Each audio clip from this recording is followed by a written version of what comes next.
We'll talk a little bit about Mantis from yesterday. We did, you did the form, talked about some of the hand formations. How many of you has ever read the story about the Mantis system? Anybody? Recently, I've seen it on, everybody looks for Wikipedia, but I will tell you, I don't know who got a hold of it or who published it or posted it. I didn't look at that, but at one time, the story and the information on Wikipedia was really hidden. Most of the time, people did not talk about it. But the natural story that they talked about was Wong Long, who taught the Menace. And you heard the story about the Menace. He was fighting, and he captured or heard a Menace fighting a cicada. And it was fighting, and he seen how it beat it, so he took it, he captured it, he took it back. He would take a straw or take something and poke it, and he took, watched its fighting methodologies on it. But there's an even deeper part of the story. And before it even gets to that, and that's usually the only part that was ever shared, but the deeper part of the story was how it came to be. And what had happened was, after he had done that, he had actually fought. He was a fighter, he had went to the temple, the Shaolin temple, and was easily beaten by some of even the lower ranked monks and stuff that was in there. And he left, he went back and practiced more, he come back, and finally he beat the lower level monk, but only the next one up, which would probably be, you'd have a beginner, you'd probably have a novice. And then the novice just thoroughly just beat him. Well, then that's where the story picked up, talking about finding the Mantis and the cicada. Well, it goes on from there and how he created the Mantis system. But there's more to this part of the story. Then it picks up from there. And what had happened was, when he went back to the temple was made up, had multiple different systems and styles and stuff that was in there. And so while he was there, the system itself was combined with about 17 different systems of Kung Fu. And in that, it just has different methodology, in which I really enjoyed you guys yesterday. What you've done with that form, what you're doing in that form, because whether you've read it in history, I don't know if it was divine intervention or whatever it is that came in there, but you guys have inside of that form, you have multiple different things that's in there that you probably don't even know what you did. But it comes back into play with a lot of stuff that's in the history of where it came from in the Shaolin Temple. And then from there, that's what it become, the Mantis.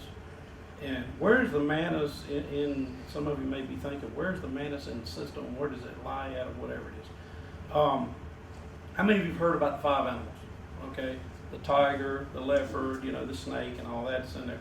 And I shared some of this with Jerry a little bit yesterday, so I figured I'd share it with you guys. So those 5 animals, and there's a whole complete martial arts system and stuff is based upon those 5 animals. Those are physical animals that's there, and they're known as what we call lower animals. But once you've learned either one, all 5 of, or whatever it is in there, if a person has become, knowledgeable in one of these animals or whatever it is, a lot of times they would move on. But they didn't just teach these forms. They didn't just teach those animals just because they use it like we use as rank instruction nowadays.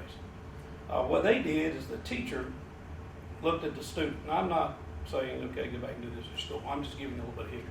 So the teacher would look at the student. If you had a person that came in at the door and you noticed that during your training process there was a hothead or whatever it is, you probably won't want to do the tiger.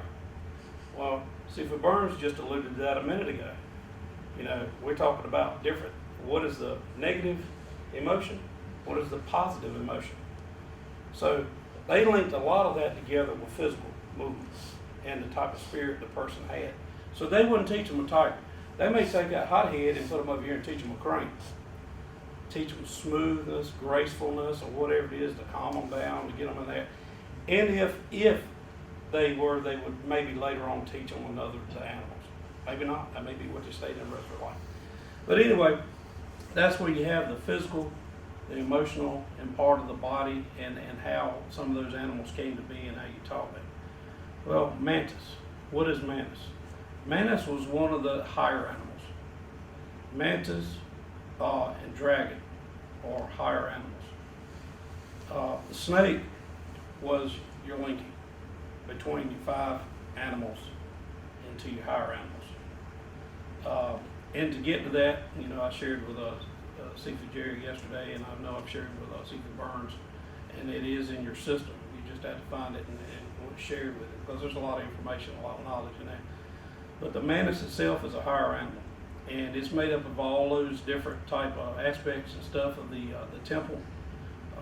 You did the Mantis methodology yesterday. There is another Mantis form, and it's what's called a closed door form.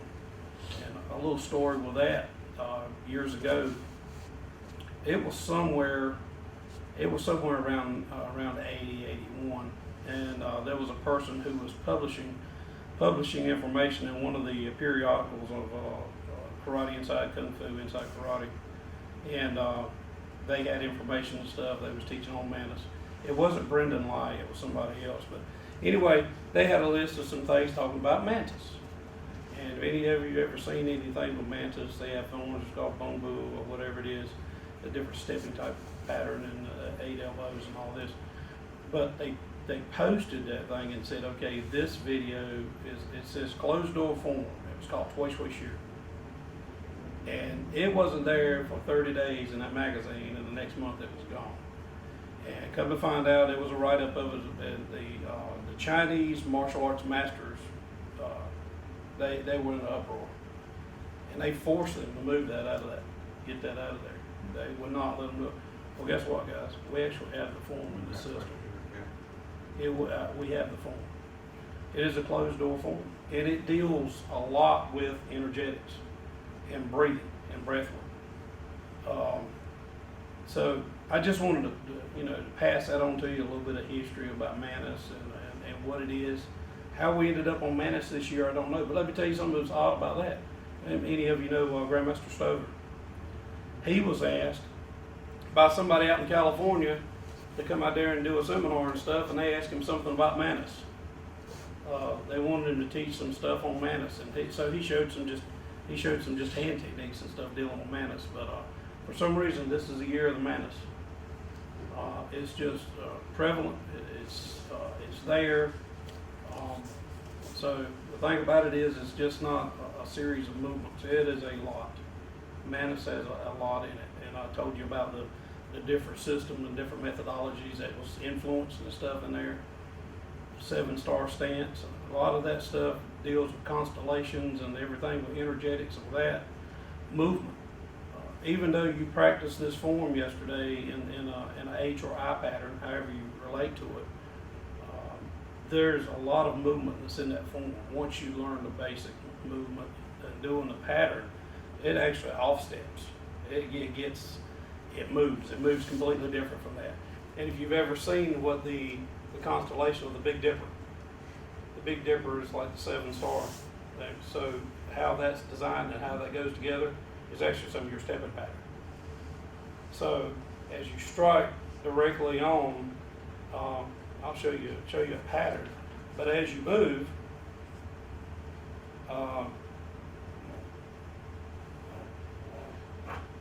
this is actually how your stepping pattern moves offline. But your attack goes like that. So if you see the constellation of the Big Dipper or whatever it is, the stars and stuff, the way they design, but this is the attack method and stuff that goes along with it. So there's a lot of stuff that goes on with different things with constellations, how it came to be, the star, or how the dots were on the Mantis. If you ever seen a Mantis in China, it looks different than a Mantis here. They're great big monsters. I mean, them things are huge. So when you're wondering about how they fight in birds and how they fight in insects and stuff like that, that's how to do it. We get big ones here too, but they're nothing like that. They're cool animals, and it's a good system. It's a close-in fighting system. And if you could see different Mantis systems out there, I guarantee there's probably about 12 different Mantis systems that's written about. And then there's some that's not even, there's so many different Kung Fu systems, Kung Fu styles and stuff that just either rare or gone, have died with the masters. And but there, and we've tried not, you know, that's one of the things that kept this system and stuff alive, thank God, for a pretty good while. But you got Southern Mantis, you'll see that by the Phoenix eye. You know, there's a difference between it's a Phoenix eye and a Mantis fist. Besides just striking this way, that's also pincers on there. Strike with and grabbing and everything that they use the Mantis fist with. Southern Mantis, they have a 7-star, they got iron ox, they've got just 8 methods, Mantis, just all kinds of stuff. A lot of them do a lot of throwing, a lot of locking, a lot of things like that, but it's there. There's some odd methods and stuff you'll see.